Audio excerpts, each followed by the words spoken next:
সবাই কেমন আছেন? আশা করি সবাই ভালো আছেন। আজকে আরেকটি নতুন রেসিপির ভিডিও নিয়ে হাজির হয়ে গেলাম। দেখেই হয়তোবা বুঝতে পারছেন আজকে সাজনা দিয়ে ডিম রান্না করেছি। সেই রেসিপিটাই আপনাদের সাথে শেয়ার করব। বিশ্বাস করবেন না, এটা খেতে যে এতটা মজা হবে আমি আজকের আগে জানতাম না। এই প্রথমবার রান্না করেছি, তাই ভাবলাম ভিডিওটা আপনাদের সাথে শেয়ার করি। আজকের আগে আমি এই রান্নাটা কখনো খাইনি। এটা আমি নিজে আবিষ্কার করেছি। আমি কেন, আমার 14 গোষ্ঠী খায় নাই, আমি প্রথমবার আবিষ্কার করলাম। তো সেই জন্য আমি সাজনা নিয়ে নিলাম। সাজনাগুলো আমি বেছে নিব। আর এখানে আলু আর ডিম সিদ্ধ করতে দিয়ে দিয়েছি। ডিম আর আলুটা একসাথে সিদ্ধ করে নিচ্ছি যাতে সময়টা বাঁচে। সবগুলো সবজি একসাথে আমি ছুলে নিয়েছি। তো ছুলে নেওয়ার শেষ, বাছাবাছির কাজ শেষ। এবার চলে যাব রান্নায়। ও এখানে কি নিয়েছি সেটা একবার বলি। টমেটো নিয়েছি আর পেঁয়াজ কুচি নিয়েছি। আজকে এত বাটাবাটির ঝামেলাতে যাব না, বাটাবাটি ছাড়াই আজকে তরকারিটা রান্না করব। যেহেতু আমি নতুন তরকারিটা আবিষ্কার করতেছি, তাই আমি একটু অন্যরকমভাবে নতুনভাবেই রান্না করি। কি বলেন? তো তেলের মাঝে পেঁয়াজ দিয়ে দিলাম 1 চামচ হলুদ গুঁড়া, 2 চামচ মরিচ গুঁড়া, জিরা গুঁড়া হাফ চামচ, ধনিয়া গুঁড়া হাফ চামচ, লবণ পরিমাণ মতো, দিয়ে দিব একটা এলাচ। খুব সাধারণভাবে কিন্তু রান্না করতেছি, একদম সহজভাবে রান্না করতেছি। তো আমার রান্নার ভিডিও যদি আপনাদের কাছে ভালো লাগে, আমার চ্যানেলটা সাবস্ক্রাইব করে রাখবেন, লাইক কমেন্ট ও শেয়ার করতে বলবেন না। এত কষ্ট করে ভিডিও করেছি, লাইক কমেন্ট তো পেতেই পারি, তাই না? দিয়ে দিলাম তেজপাতা। এবার দিয়ে দিব গরম মশলার গুঁড়া। তো এটা অল্প পরিমাণেই দিব, বেশি দিলে খারাপ লাগবে, সেই জন্য। তো মশলাটা খুব ভালো করে কষিয়ে নিয়েছি।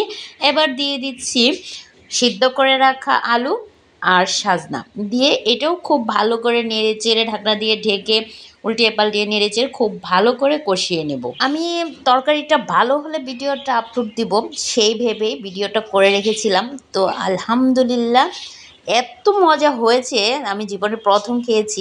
আপনারাও একদিন রান্না করে খেয়ে দেখবেন। নিজে রান্না করতেছি দেখে বলতেছি না, আপনারা একদিন খেয়ে দেখবেন, আসলে অনেক মজা।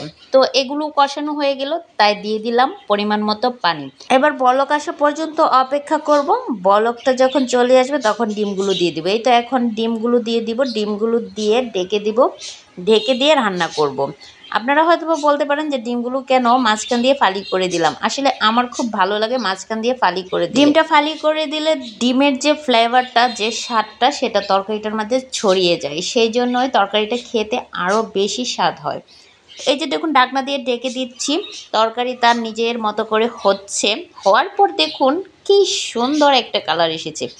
দেখতেই শুধু এত সুন্দর না, খেতে অসম্ভব মজা হয়েছে। আমি বারবার শুধু একটা কথাই বলতেছি যে খেতে কিন্তু আসলে অনেক মজা হয়েছে। আপনারা কিন্তু একবার হলেও বাসায় রান্না করে খেয়ে দেখবেন। আমি সত্যি বলছি না মিথ্যা বলছি, আপনারা ঠিকই বুঝতে পারবেন। তো আমার ভিডিওটা ভালো লাগলে আমার চ্যানেলটা সাবস্ক্রাইব করে চ্যানেলের সাথেই থাকবেন। আর বেল আইকনটা অবশ্যই অন করে রাখবেন, যাতে নতুন কোনো ভিডিও আপলোড করলে সাথে সাথে আপনারা দেখতে পারেন। তো আমার এই তরকারি খেয়ে আমার হাজব্যান্ডে আমাকে 100তে 100 দিয়েছে, বলেছে তোমার এই আবিষ্কারটা সত্যি অনেক মজা হয়েছে। রান্নাটা একটা শিল্প। আপনি মন দিয়ে, মনের মাধুরী মিশিয়ে আপনি যদি মন থেকে রান্না করেন, তাহলে আপনার রান্নাতে স্বাদ আসবেই। এটাই হলো আসল কথা। আর হ্যাঁ, যে কোনো তরকারি রান্নার সময়, যে কোনো তরকারি রান্নার সময় আপনারা যদি মশলাটা খুব ভালো করে কষিয়ে নেন, তাহলে দেখবেন খেতে অসম্ভব স্বাদ লাগবে। আল্লাহ হাফেজ।